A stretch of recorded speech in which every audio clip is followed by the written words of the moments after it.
Hello friends, welcome to our YouTube channel. तो friends, आइए आज बात करते हैं railway recruitment board group D भर्ती परीक्षा 2019 की रिकॉर्डिंग। इसमें हम बात करेंगे कि रेलवे ग्रुप डी का जो रिजल्ट होगा ये कब तक जारी किया जा सकता है, रिजल्ट से लेकर ज्वाइनिंग तक का जो प्रोसेस होगा ये कितने टाइम फ्रेम में कंप्लीट किया जा सकता है, क्या अप्रैल में ज्वाइनिंग पॉसिबल है या फिर नहीं, और अंत में हम बात करेंगे कि जो एडिशनल लिस्ट जारी की जाएगी रेलवे बोर्ड की ओर से, रेलवे रिक्रूटमेंट बोर्ड की ओर से एडिशनल जो कैंडिडेट को कॉल किया जाएगा उसकी ये कब तक एक्सपेक्टेड जारी की जा सकती है। सो फ्रेंड्स, यदि आप हमारे चैनल में पहली बार आए हो प्लीज़ चैनल को जरूर सब्सक्राइब करना फर्दर अपकमिंग इंपॉर्टेंट अपडेट्स के लिए। ये स्टार्ट करते हैं आज की वीडियो को। सो फ्रेंड्स, जैसे कि आप देख पा रहे हो, ministry of railway government of India railway board की ओर से एक नोटिस जारी किया गया था 3 अक्टूबर 2019 को। इसमें बताया गया है कि रेलवे रिक्रूटमेंट बोर्ड की ओर से अपकमिंग जो कुछ मंथ होंगे 5 से 6 मंथ में कितनी रिक्रूटमेंट की जाएगी, और इसमें आगे चलकर बताया गया था कि अप्रैल मई तक 1,52,713 कैंडिडेट को ज्वाइनिंग दी जाएगी। इसी के अकॉर्डिंग हम बात करते हैं कि रेलवे रिक्रूटमेंट बोर्ड की ग्रुप डी की जो परीक्षा होगी इसके रिगार्डिंग क्या अपडेट्स दी गई थी, और फर्दर जो अभी अब डिस्कस किया है इन सभी के हम बात करते हैं। तो यहाँ पर जैसे कि आप देखोगे इसमें बताया गया है, स्पेशली यहाँ पर ग्रुप डी की बात की गई थी। इसमें ग्रुप डी के लिए जो रिजल्ट होंगे इसमें बताए गए थे कि दिसंबर 2022 में जारी किए जाएंगे। सो फ्रेंड्स, यदि इस नोटिस को हम देखें, और हालांकि जो भी अब एक्शन लिया जाएगा रेलवे बोर्ड की ओर से इस नोटिस के अकॉर्डिंग ही लिया जाएगा। तो यहाँ पर ये दिसंबर 2022 रिजल्ट की डेट दी गई है, तो मोस्ट एक्सपेक्टेड है आपका जो रिजल्ट होगा ये नवंबर एंड में जारी कराया जाएगा, क्योंकि यहाँ पर दिसंबर 2022 की डेडलाइन दी गई है। और यहाँ पर एक चीज़ और आपको नोट करनी होगी, दिसंबर 2022 में यहाँ पर कोई डेट मेंशन नहीं की गई है, यानी कि स्टार्टिंग टू एंड, यानी कि स्टार्टिंग टू एंड कभी भी आ सकता है रिजल्ट, कोई डेट नहीं है। तो इसलिए हम मानकर चल सकते हैं कि रेलवे बोर्ड कोशिश करेगा कि यहाँ पर जो डेडलाइन दी गई है रिजल्ट की उससे पहले ही रिजल्ट आपको प्रोवाइड कराया जाए। और अभी प्रीवियस कुछ वीडियोस में हमने आपको बताया है, कुछ दिन पहले एक वीडियो बनाई थी ग्रुप डी रिजल्ट के रिगार्डिंग, उसमें भी हमने बताया था आपको कि आरआरबी पटना की जो वेबसाइट है अभी वो अपडेट हो रही है, उसमें रिजल्ट का सेक्शन भी अब आपको देखने को मिल जाएगा। हालांकि अभी उसमें कुछ अपडेट्स नहीं हुई है।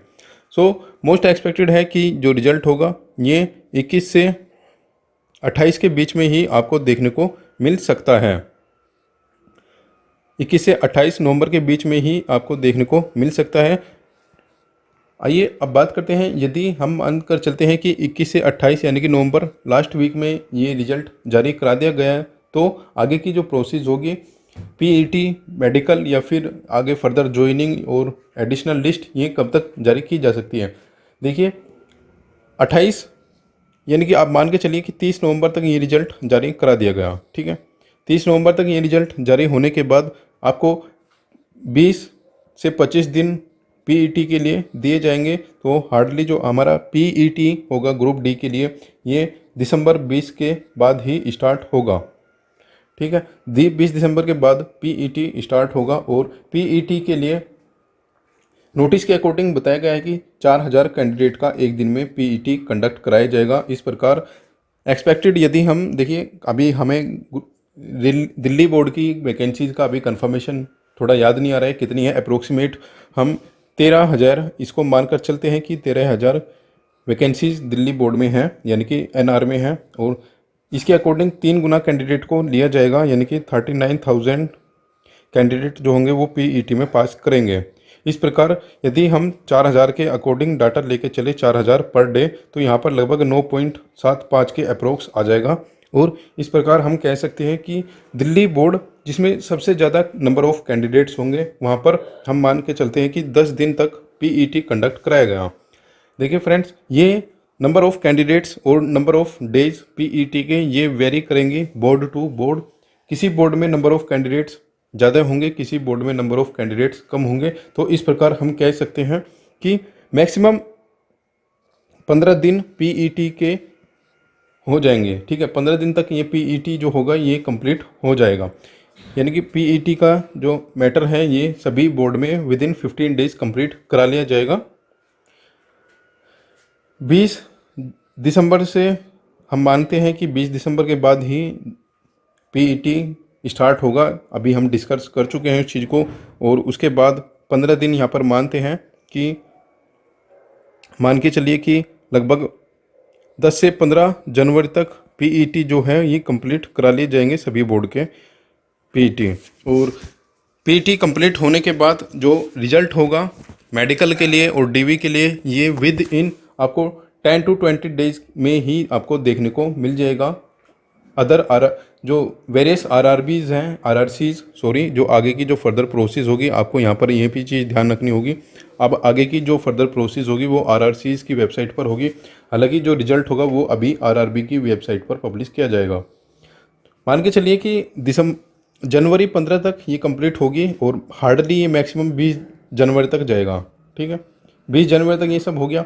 20 जनवरी के बाद आपका डीवी और मेडिकल स्टार्ट हो जाएगा। डीवी और मेडिकल के लिए नंबर ऑफ कैंडिडेट के इक्वल ही कैंडिडेट को सिलेक्ट किया जाना है। सपोज कीजिए दिल्ली बोर्ड में 13,000 कैंडिडेट हैं, 13,000 कैंडिडेट है, तो 13,000 ही कैंडिडेट वहाँ पर डीवी और मेडिकल के लिए लिए जाएंगे। ठीक है, इस अकॉर्डिंग जो number of candidates Delhi board के अकॉर्डिंग हम लेकर चलते हैं, तो दिल्ली बोर्ड का डीवी और मेडिकल इस प्रकार जो नंबर ऑफ डेज आ जाएंगे लगभग 25-26 के अप्रोक्स आ जाएंगे। यानी कि हम मान सकते हैं कि दिल्ली बोर्ड का जो डीवी और मेडिकल 25 से 26 दिन में कंप्लीट करा लिया जाएगा। यानी कि आपका जितना भी फरवरी होगा वो फरवरी यहाँ पर मेडिकल या फिर डीवी में निकल जाएगा। ठीक है, मेडिकल डीवी में निकल जाएगा, और मान के चलिए कि फरवरी यहाँ पर कंप्लीट हो गया। ठीक है, तो मार्च में जो फाइनल पैनल की लिस्ट होगी वो जारी करा दी जाएगी, और जो फाइनल पैनल की लिस्ट होगी ये भी आपको 15 से 20 मार्च तक के बीच में आप ऑफिशियल वेबसाइट पर आरआरबीज की चेक कर पाओगे। फ्रेंड्स, ये जो फाइनल लिस्ट जो जारी की जाएगी वेरियस आरआरसीज के द्वारा, ये वेरी करेगी डे बाय डे। ठीक है, कोई आरआरसी जिसमें वैकेंसीज कम होंगी, नंबर ऑफ कैंडिडेट कम होगी, वो थोड़ा जल्दी निकाल देगा रिजल्ट। जिसमें थोड़ा ज़्यादा कैंडिडेट होगा वो थोड़ा टाइम लेगा। ठीक है, स्पेशली जो साउदर्न रीजन के जो आरआरसीज होते हैं ये थोड़ा फास्ट काम करते हैं। ठीक है, कंपैरिजन करके नॉर्दर्न इंडिया के मुकाबले। ठीक है, अब बात करते हैं कि यदि फाइनल जो इम्पेनलमेंट की लिस्ट है ये 15 से 20 मार्च के बीच में यदि निकलती है तो ज्वाइनिंग कंफर्म कब तक हो जाएगी। तो फ्रेंड, इसके बाद जो फाइनल लिस्ट निकलने के बाद जो सारा आगे का फर्दर प्रोसेस होता है ये जोनल रेलवेज का हो जाता है, और लगभग इससे भी 15 से 20 दिन के बाद आपको ज्वाइनिंग मिल जाएगी। तो अप्रोक्सीमेट आप मान सकते हो अप्रैल 15 से अप्रैल 20 तक ही आपको ज्वाइनिंग मिल पाएगी। अब बात करते हैं कि जो कैंडिडेट फाइनल लिस्ट में नहीं आते, या फिर कुछ कैंडिडेट वेटिंग में, यानी कि जो मार्कशीट में बाहर हो जाते हैं number of cut off number के अकॉर्डिंग, तो उनको फर्स्ट राउंड में मौका मिलेगा या फिर नहीं मिलेगा री डीवी या फिर मेडिकल में। तो फ्रेंड्स, जैसे कि आपने देखा एनटीपीसी के रिगार्डिंग भी लेवल 6 में वेरियस आरआरबीज के द्वारा लिस्ट जारी की जा रही है अब एडिशनल कैंडिडेट को बुलाने के लिए। इसी प्रकार ग्रुप डी में भी ये लिस्ट जारी की जाएगी। हालांकि रेलवे बोर्ड ने वेटिंग का प्रावधान खत्म कर दिया है, लेकिन जो लिस्ट है ये एडिशनल ये अभी भी जारी की जाएगी। ठीक है, अब इससे आप बिल्कुल निश्चिंत रहिए, क्योंकि फर्स्ट मेरिट में सभी आरआरसीज की सीट भरना इम्पॉसिबल है। ठीक है, बाकी ऑन द टाइम जो होगा वो आप चेक कीजिएगा। ठीक है, अब बात करते हैं कि एक्सपेक्टेड जो फर्स्ट एडिशनल लिस्ट है ये कब तक जारी की जा सकती है। फ्रेंड, अप्रैल मान सकते हो आप, अप्रैल में ज्वाइनिंग कंप्लीट करा दी, और विद इन 1 मंथ ये लिस्ट जो होगी फर्स्ट लिस्ट होगी जो एडिशनल कैंडिडेट्स की वेरियस आरआरसीज के द्वारा। ये डे बाय डे आप बोल सकते हो, डे मैटर करेगा यहाँ पर। ठीक है, डे मैटर करेगा। ठीक है, उसी के अकॉर्डिंग नंबर ऑफ वैकेंसीज के according number of short listed candidate की लिस्ट जारी की जाएगी जो एडिशनल कैंडिडेट की लिस्ट होगी, जैसे कि वैकेंसी में शॉर्टफॉल होता जाएगा। ठीक है, कैंडिडेट का। सो फ्रेंड्स, इस प्रकार हम कह सकते हैं आपका जो फर्स्ट लिस्ट जो जारी की जाएगी किसी भी आरआरबी के द्वारा, हम इसका कंफर्म आपको ये नहीं बता सकते कि किस आरआरसी के या आरआरबी के द्वारा निकाली जाएगी, लेकिन 99% श्योर रहिए कि सभी आरआरसी से ही एडिशनल लिस्ट निकाली जाएगी। ठीक है, तो इस प्रकार नवंबर एंड से लेकर आप मई तक इस प्रोसेस को आप कंप्लीट कर सकते हो। सो फ्रेंड्स, इस प्रकार यदि आपको हमारी इंपॉर्टेंट इन्फॉर्मेशन आपको पसंद आई है, प्लीज़ चैनल को जरूर सब्सक्राइब करना फर्दर अपकमिंग इंपॉर्टेंट अपडेट्स के लिए और रेलवे की किसी भी इंपॉर्टेंट नोटिस के लिए। वीडियो देखने के लिए थैंक यू।